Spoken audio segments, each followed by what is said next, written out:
Hi and welcome back to Fear Me It's Brie. This is episode 36 and I wasn't going to record this today, but I figured I had my stuff out and I might as well do it early.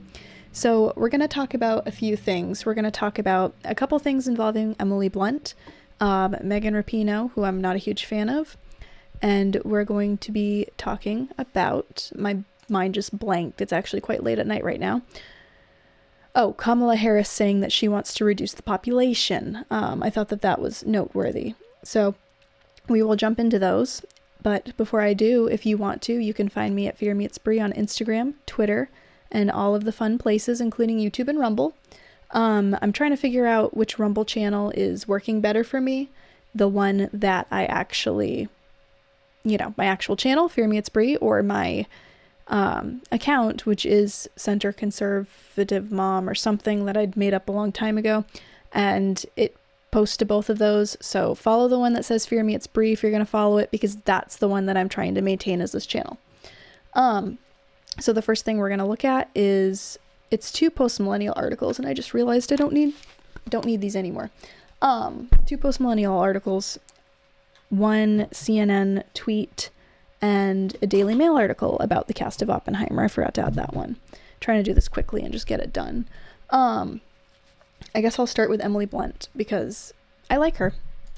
So this Emily Blunt has decided that she's taking a break from acting this year to spend more time with her family, which is something that we used to praise, but nowadays I feel like that's something that, I don't know, I feel like people are going to slam her for it. Wasn't it Anne Hathaway?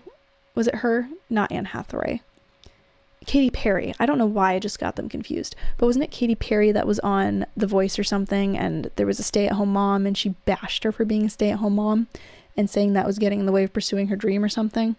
But I'm going to play that video about Emily Blunt real quick down here, and I'm going to mute myself for that and for your sake. British actor Emily Blunt is taking some time off from her busy acting career to spend time with her family.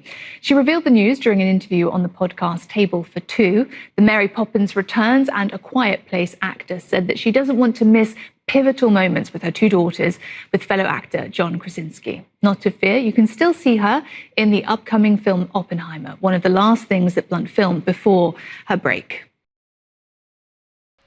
So that's something that I find super, what's the word?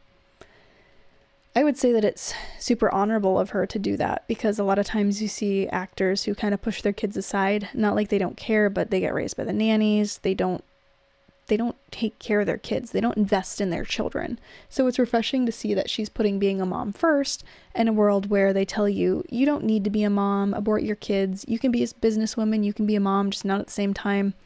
So it's great to see that she's doing that. On the note of Emily Blunt and Oppenheimer, the entire cast of Oppenheimer walked out of the premiere the other night in the UK because I guess they are joining the strike.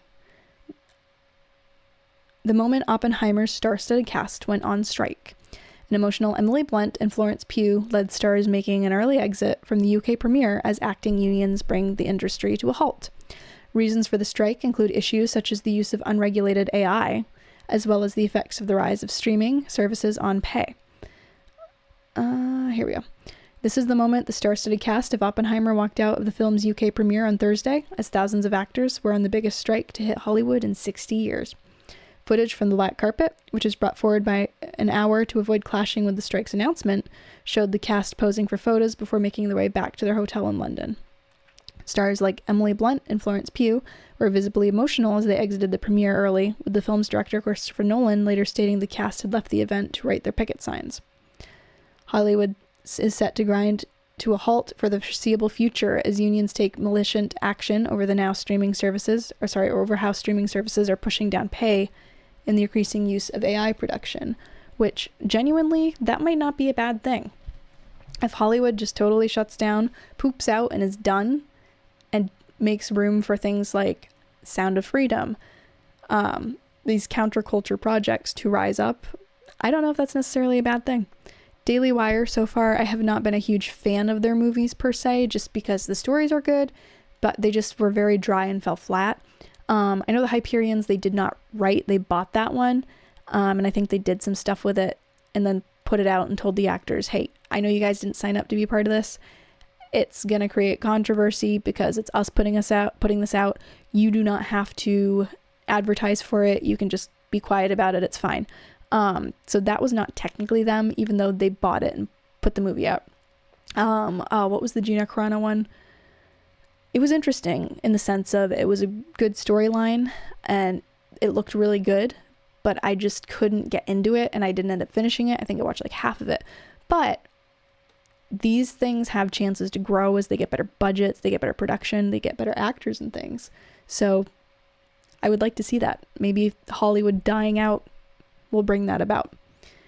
The likes of Cillian Murphy, Florence Pugh, Matt Damon, Emily Blunt, and Rami Malek were on the red carpet at the Odeon in Leicester Square last night before leaving prematurely to go and write their picket signs in preparation for the imminent strike by the Actors Union. And that's all of them at the premiere. Robert Downey Jr. was there too. There was I don't know if they're going to show it, but there was a picture of all of them together where it looked like everyone color coordinated except Florence Pugh, who was in like red. One guy who was in like a baby blue powdered tuxedo kind of thing that looked like a 70s wedding suit. And then Robert Downey Jr. I think was in gray. So it was like really weird because they all matched and flowed really well. And then they had those random pops and I was like, whoa, somebody didn't get the memo. The last minute change came after the Screen Actors Guild, American Federation of Television and Radio Artists, announced it had voted in favor of taking action after a deadline to reach a deal passed. Among the affected films is superhero blockbuster Deadpool 3, starring Ryan Reynolds and Hugh Jackman, which may have its scheduled release date of May 2024 significantly impacted by the strike. I was not excited for that movie, so I'm fine with that. I liked Logan, and I'm fine with them ending Hugh Jackman's Wolverine run with that. I know it's a separate universe, I know it's a whole thing, but I don't care about Deadpool 3. Similarly, the new film Wicked, starring U.S. singer Ariana Grande, actress Cynthia Erivo, Bridgerton star Jonathan Bailey, and Oscar winner Michelle Yeoh, I don't know how to say her name, which is being shot in a village in Buckinghamshire, could also be affected, as in the release date is currently set for November next year. I really like Wicked. It's a musical that I absolutely love. And have such mixed emotions about that movie that I'm really hoping I don't passionately hate it.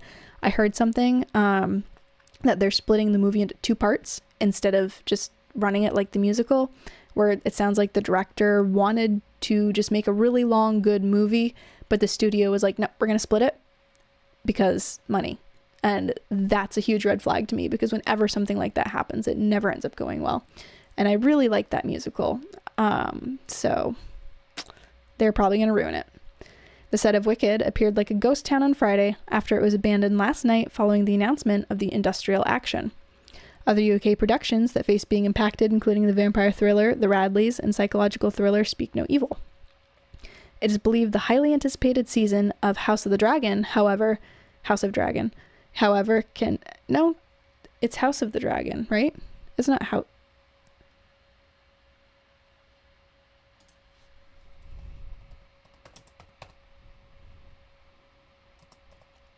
Am I having like what do they call this when you think something is one way for so long, but it's actually not? A Mandela effect here? No, it's House of the Dragon. So they typed that wrong. Okay. I was seriously thinking that I had like a Mandela effect with that one. It is believed the highly anticipated second season of House of the Dragon, however, can continue filming in the UK despite the ongoing strike across the pond. This is because the cast is made up of primarily British actors whose contracts are under the Loyal Union Equity, whose members are legally not allowed to strike in solidarity with US workers. I'm okay with that because I like that show, so, Pictures from the set in an undisclosed location in Britain this morning showed the crew members preparing for another day of shooting. I don't know if I'd say this, but fortunately, for fans of The Lord of the Rings, The Rings of Power, the second season has just recently finished filming, and good news for Amazon, which is expected to spend more than $1 billion producing the series. Wasn't it only 30-something% of the people who started watching it on Prime actually finished it out? If anything could have halted production and died out, Rings of Power should have been it. But for some of the biggest hits this year, from Barbie to Oppenheimer and Mission Impossible 7, the strike means studio executives face being unable to market their big budget productions. Oh, I didn't think about that. I guess that's kind of important. Meanwhile, in the US, from Los Angeles to New York, actors, writers, and other workers are today taking to the streets while holding up signs and demanding better pay. The industrial action means press junkets for summer and autumn-filled premieres will be canceled, and the Emmy Awards face being postponed. It's not a bad thing. Nobody cares anyway.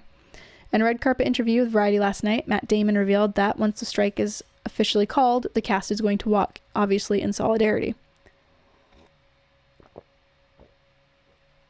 And that is why we moved this red carpet up, because we know the second it's called, we are going home, he said.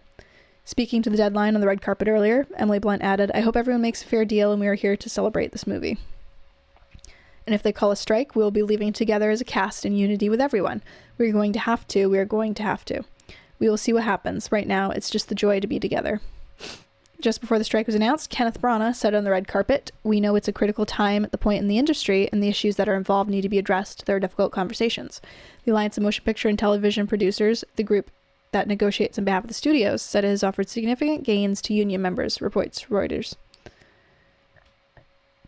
Wow, I didn't realize that was Matt Damon for a second. Florence Pugh, that's the red dress I mentioned, where it didn't look right with everybody else's stuff. I also don't like her hair, don't like her nose ring, don't like her earrings. Not saying you can't have those things, but it just looks unflattering and kind of trashy with the dress. So, Tasman Edgerton and Josh Hartnett, they were part of the strike. They included the highest percentage increase in minimum pay levels in 35 years in groundbreaking productions and the use of actors' images by generative AI, the organization claimed. It said, rather than continuing to negotiate, SAG-AFTRA has put us on a course that will deepen the financial hardship for thousands who depend on the industry for their livelihoods. After the Oppenheimer cast then failed to enter the cinema after appearing on the red carpet, director Christopher Nolan said to the audience, "You've seen them here earlier on the red carpet." Oh wow, was that Nolan? He's getting up there. Wow, I didn't realize he was actually like this old. I guess it makes sense though, because Batman Begins came out in 2005 and he was doing stuff before then. Unfortunately, they're off to write their picket signs for what we believe to be an imminent strike by SAG, joining one of my guilds, the Writers Guild, in the struggle for fair wages for working members of the unions, and we support them. Christopher then attended the second premiere screening of Oppenheimer and voiced support for the strikes while introducing the film as he praised the talented workers. According to Deadline, he told the audience, "They're here in spirit. You'll get to see their incredible work and the reason we value these talented people so much and their need to care for them and make sure they're looked after. Thanks so much for being here and we hope you enjoy the film," he added as the audience applauded his supportive words. Interesting. So, yep. Hollywood might be imploding, and that's not necessarily a bad thing. First, the late night shows disappeared, and then the movies that we don't care about start disappearing. The actors we really don't care about might start disappearing. Emily Blunt picked a great time to go be with her family. But yeah, so Hollywood might be imploding, but I don't know that that's necessarily a bad thing. So the next thing I'm going to go over to is Kamala Harris talking about how she wants to reduce the population, and what some people are saying seems like kind of a Freudian slip, because it's like, what did you just say? So we're going to go there. I'm going to pull up the video and pause it. I'm going to read the Post-Millennial article, but I'm also going to play the video so that you can hear it as well. I may have actually just accidentally played it. Sorry if that was really loud. So I'm going to hop over here. We will play that video and I will turn myself down again. So just bear with me for 2 seconds. And I'm aware that I'm talking very fast and I'm going to try and slow down. When we invest in clean energy and electric vehicles and reduce population, more of our children can breathe clean air and drink clean water. What does she mean by reduce the population? Does she mean eugenics? Does she mean abortion? Does she mean genocide? What the heck? All right, so we're going to go over here. That was weird. I just heard something. So this article is from the Post-Millennial, and it says, Vice President Kamala Harris further tarnished her image this week, as if she had one to begin with, right?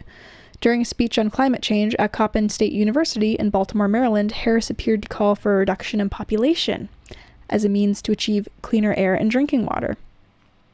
I mean, it would do that, but is that really the most moral thing to do? Kamala stated, when we invest in clean energy and electric vehicles and reduce population, more of our children can breathe clean air and drink clean water, the vice president's comment, made in the context of discussing the Inflation Reduction Act, immediately raised eyebrows due to its alarming implications. I should say so. And that's the video that we just played. Are you the population she wants to reduce? Quipped Thomas Massey. Yeah. The official transcript released by the White House acknowledged and rectified Harris's unsettling mistake. The word population was crossed out and pollution was added within brackets, clarifying what the intended message was apparently meant to be. That, or she said something she wasn't supposed to, but they really meant.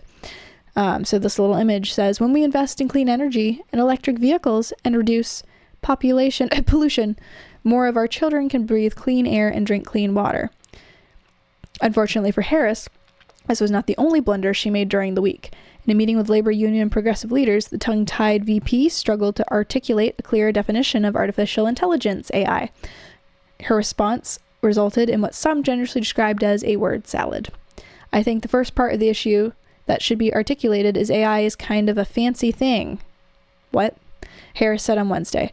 First of all, it's 2 letters. It means artificial intelligence. But ultimately, what it is, it's about machine learning. I'm going to play that because I really, really, really want to hear her stumble on her words. So we're going to open that one up. I'm going to pause it before she starts yelling at us, and I'm going to turn my microphone down because I want to hear how she says it, because I'm sure it's going to be quite humorous. And I think the first part of this issue that should be articulated is AI is kind of a fancy thing. It's, first of all, it's 2 letters. It means artificial intelligence. But ultimately what it is it's about machine learning. And so the machine is taught.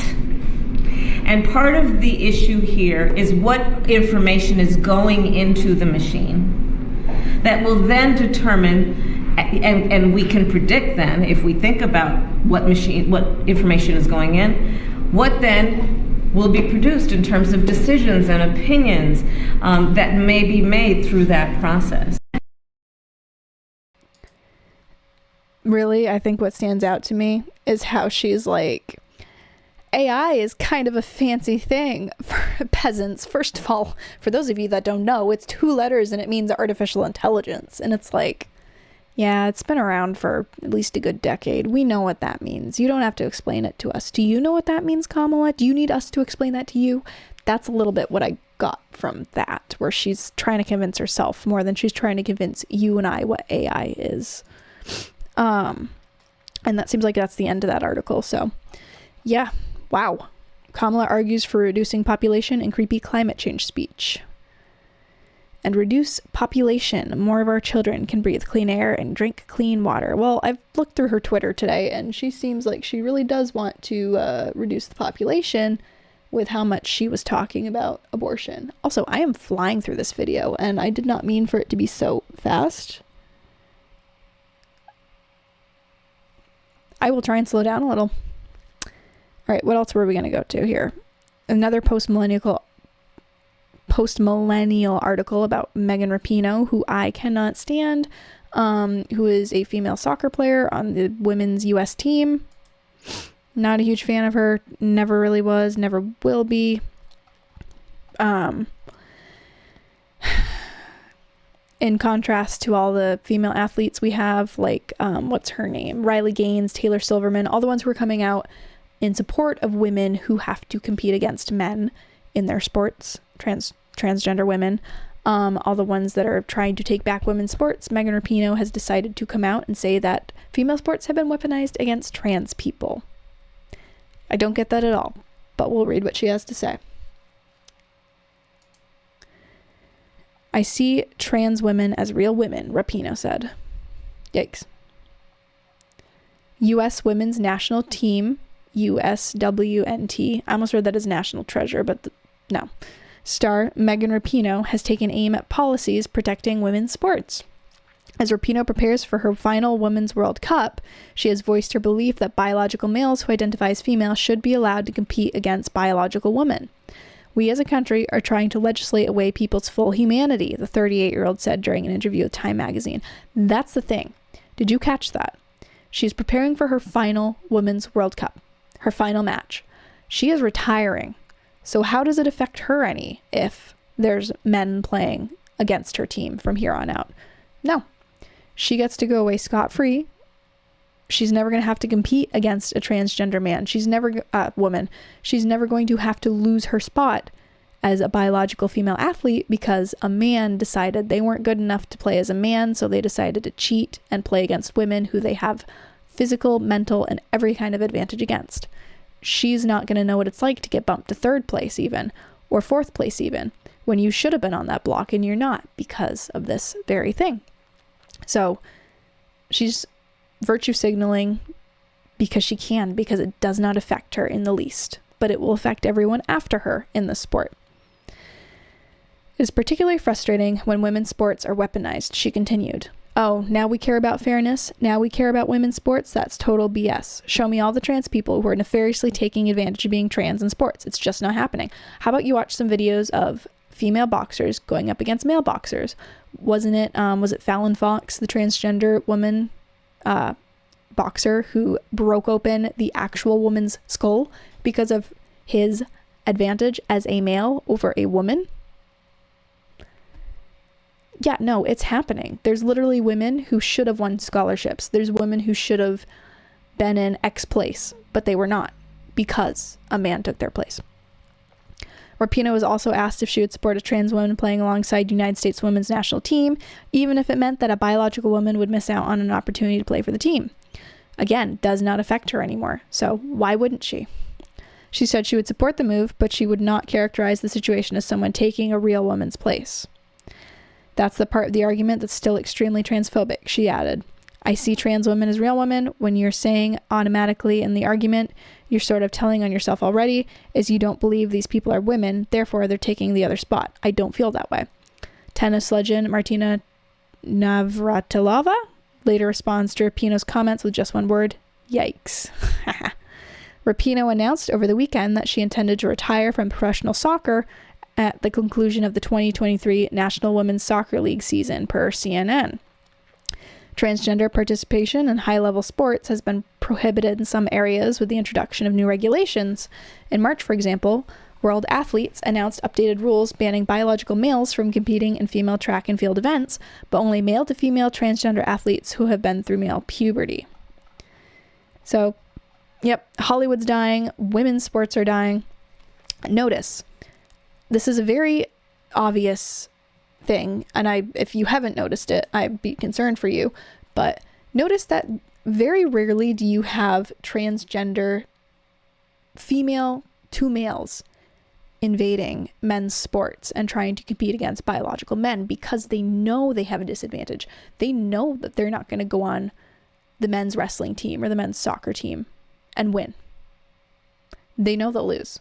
Men, however, know that if they go on the women's team, they're coming in first every time. So it's really sad to see the decay of everything. But here we are. That's society. And I flew through everything and talked way too fast. So since I did that, I guess I will talk about Sound of Freedom because I have plenty of time left on this video.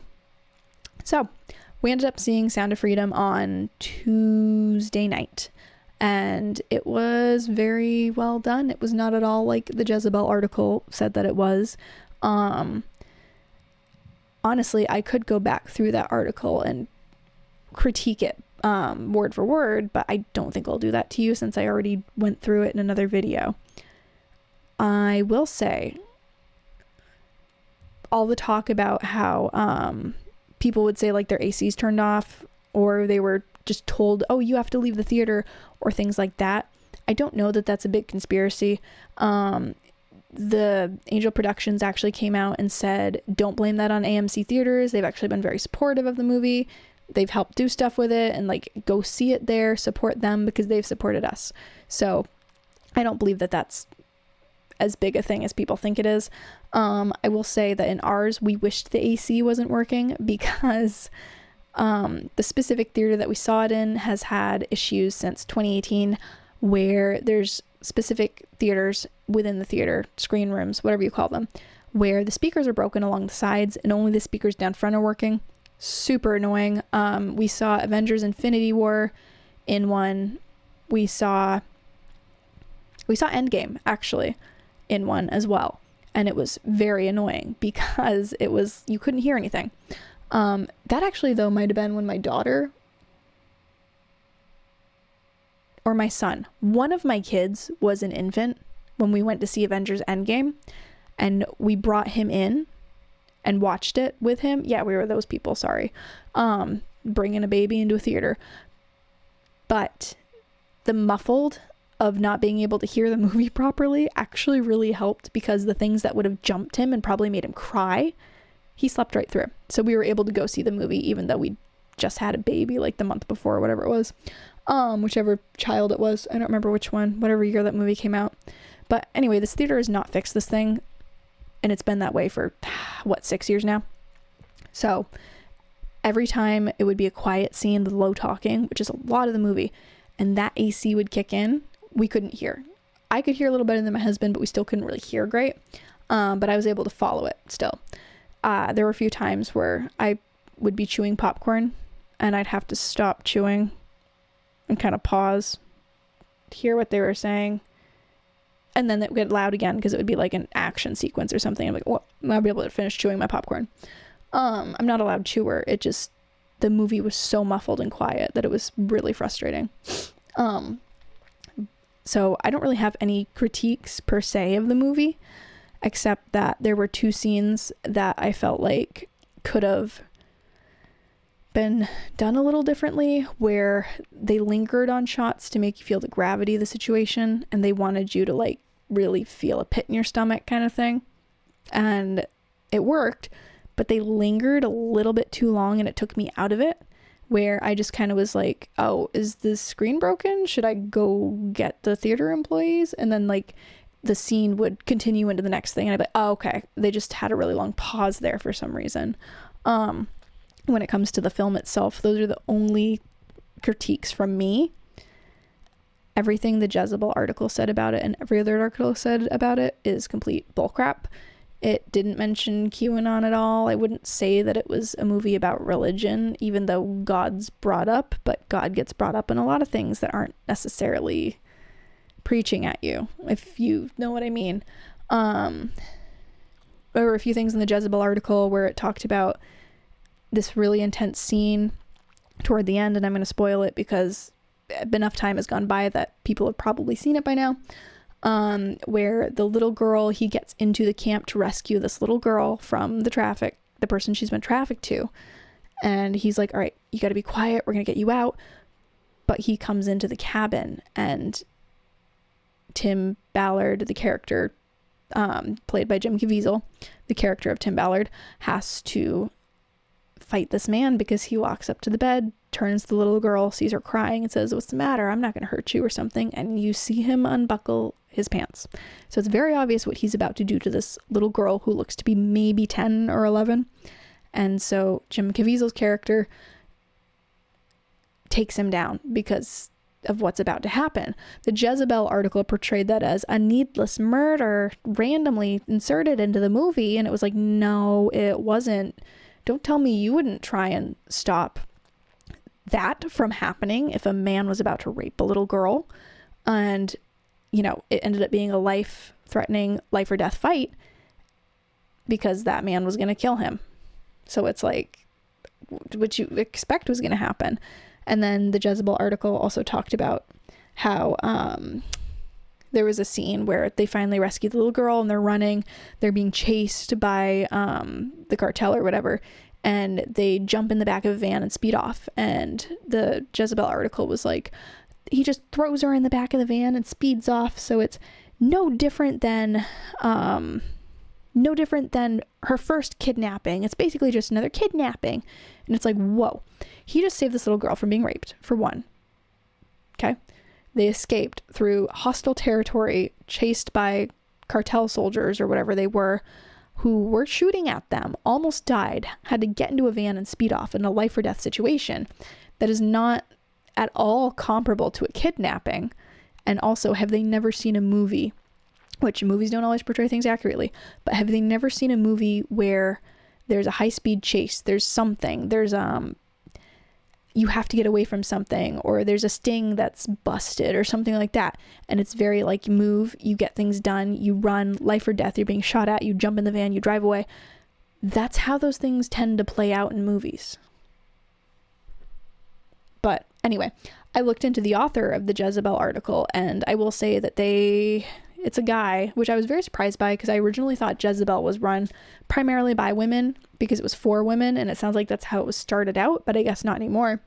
The guy that wrote the article about Sound of Freedom is into fetish, kink, weird sex stuff. He also wrote a review of a movie that he praised up and down about cannibalism, that we should stop stigmatizing cannibalism and we should embrace cannibalism in movies because it's actually not that weird, and how it almost felt like a allegory or whatever to being queer. And I was like, what? So it doesn't surprise me at all that this guy wrote such a scathing review of something where he's into weird sex, kink, fetish stuff himself. It doesn't surprise me that he is against a movie that exposes child trafficking. So the movie was really good. It was hard to watch at times.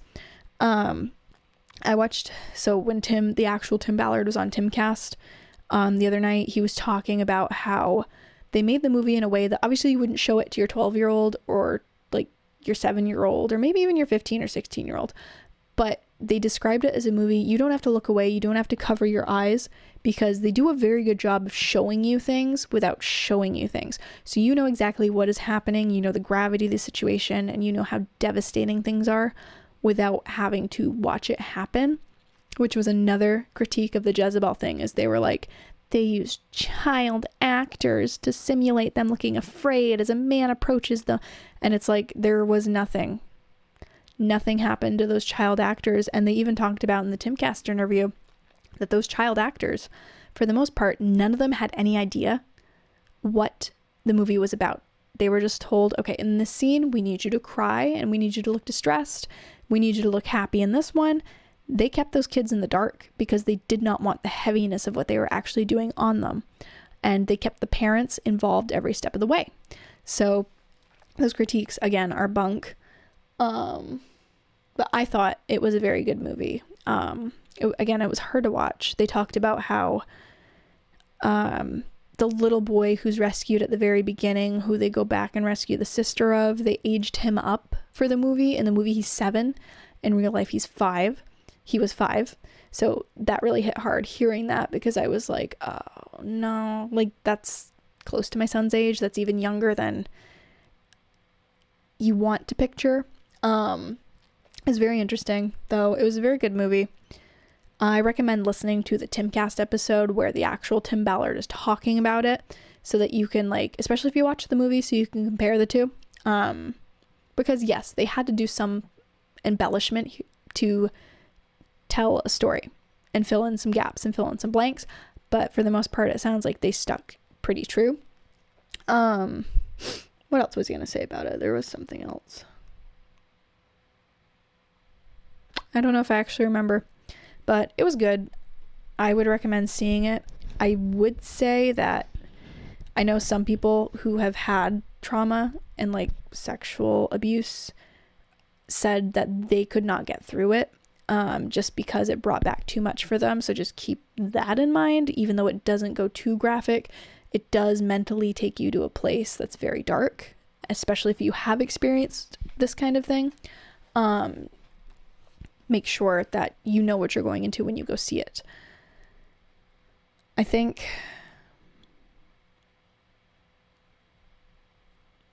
don't think that there's that much more that I'm going to say. It is actually very late. I'm recording this. It's Saturday night, and it's much later than I should be up, but I had all my stuff out from something else.